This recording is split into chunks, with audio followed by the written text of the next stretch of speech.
సంగారెడ్డి జిల్లాలో భారీ అగ్ని ప్రమాదం చోటు చేసుకుంది. ఓ స్క్రాప్ గోదాంలో అకస్మాత్తుగా మంటలు చెలరేగాయి.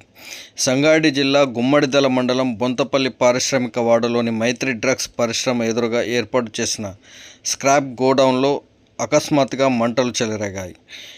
ఈ కెమికల్ ఫ్యాక్టరీలో కెమికల్ డ్రమ్ముల నిల్వలు ఉన్నట్లుగా స్థానికులు సమాచారం అందించారు.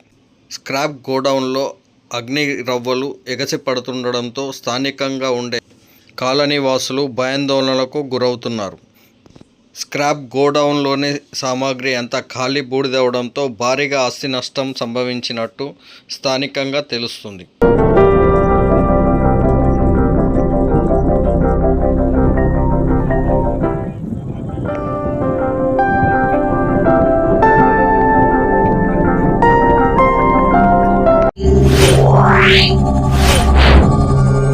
Yeah.